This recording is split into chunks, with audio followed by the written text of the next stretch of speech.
Hello everyone and welcome back to another book review. First of all, if you're new here, if this is the first video you're watching from me, I post new book reviews almost every single day, so if you're looking for some reading inspiration for the summer months, maybe stick around.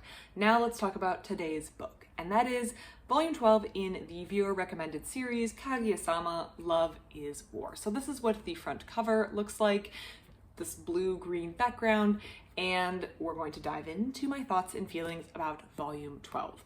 First of all, I want to start out by saying that if you have not read Volumes 1 through 11, especially the end of Volume 11, and you don't want to be spoiled about anything, first of all, maybe don't watch a video on Volume 12, but you can also go back and watch all my reviews of Volumes 1 through 11 to watch these in sequential order, if that makes sense. But I am going to talk about some things, including a major development in my mind that happened in Volume 11, so I don't want anyone to be spoiled if they don't want to, because I know that kind of sucks when the ending or a major plot point is revealed before you've actually read it yourself. So with that being said, let's talk about Volume 12. So to talk about Volume 12, I think we first need to talk about Volume 11. Now, I am not a person who can see into the future, and I have not read the rest of the series, so this is all speculation on my part, and I'm not sure if I am correct, so I don't want anyone to come in saying like, you're absolutely wrong, how do you not know? Because I don't know. This is going to be a lot of speculation, but I think Volume 11 and now Volume 12 is a turning point in the series. Up to this point, we have been following two main characters that I'm still working on saying their names correctly. My library checkout receipt still in here, and that is Shirogane and Shinomiya. These two characters are the student council president and vice president and a very elite academy, and they have feelings for one another. But because they are the best of the best and they also have a lot of pride and stubbornness, neither one wants to be the one to confess first. In their eyes, that is losing. They have to get the other person to confess to them. And they can't just wait passively. They need to actively create scenarios in which the other person might be forced to confess to them or make a move that will show their hand. So they have been locked in this battle of wits for quite some time at this point. This has been a very entertaining ride. I feel like when I give a synopsis, it doesn't seem as funny or interesting as it actually is. If you haven't read this series and are wondering, should I read this series? I promise it is very funny. It is worth the ride up to this point. And along this ride, we have fallen in love with these two characters, as well as the supporting cast members who make up the student council and the friends and other students in the academy. But up to this point, it's really been focused on these two creating scenarios in which the other person might be forced to confess, and the inevitable fallout and drama and funny misadventures and mishaps that stem from them creating these scenarios. Now, at the end of Volume 11, there is a little bit of career counseling because the students are in the end, at least that's how I'm reading it, they're closing in on the end of year 2 and they're going into year 3 of their high school experience. So they're at that point where they're starting to think about what they want to do for a career. I don't know about you, but when I was in high school, we have 4 years of high school in the US, obviously.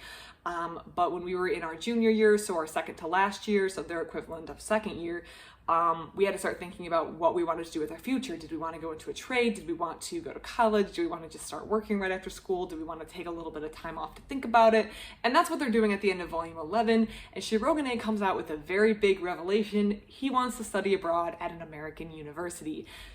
Shinomiya is not going to study abroad at an American university. She's going to continue in the schooling system in Japan, and as a result, their paths are not going to be forever together. And that is something that Shirogane has come to the conclusion of. High school doesn't last forever. There's a limited amount of time, and at a certain point, he's going to have to stop playing these games and start coming out and saying his feelings, at least before he leaves school, because he's going to regret it if he never says his feelings. Up to this point, he's kind of had a lot of time to play with in high school. He's been able to create these scenarios and wait, but I feel like Volume 11 at the very end, he's starting to realize I have a limited amount of time and I'm really interested in this girl in the student council, and at a certain point, I have to be the one who makes the move. I have to be the one, I feel like he still wants her to maybe make the move. I feel like that stubbornness still is there, but he's starting to admit to himself that maybe it's not losing to confess your feelings, and maybe something's going to have to be done.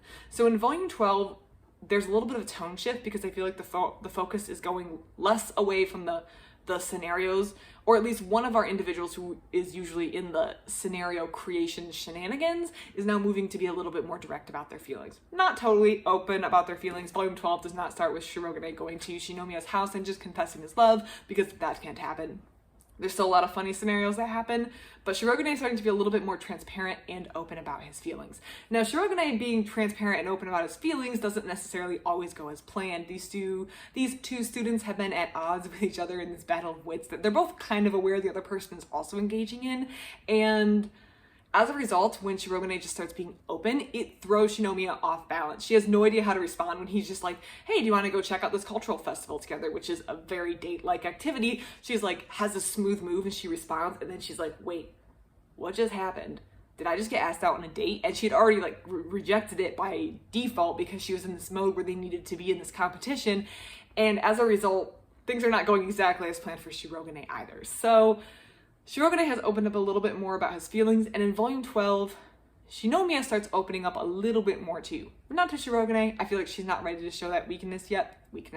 But she does open up to someone very close to her, her personal assistant, Hayasuka. And as a result, she's kind of I feel like the first step when you have, maybe if you have feelings for someone or when you just need to confront a hard truth that you've been trying to put off for a little bit, is to confess those thoughts and feelings to yourself and out loud to yourself, and maybe also to someone close to you personally, but who isn't directly involved in the situation. So when she actually admits out loud that she has feelings for Shirogane and she wants to, she's attracted to him, she wants to be with him, and it's like the first step for Shinomiya. I feel like Shirogane is a little bit further ahead, a little bit more emotionally mature, but I do think that Shirogane's life situation has kind of put him in a situation where he has to be a little bit more realistic and mature due to his home life versus Shinomiya, who's kind of sheltered from a lot of things in the world.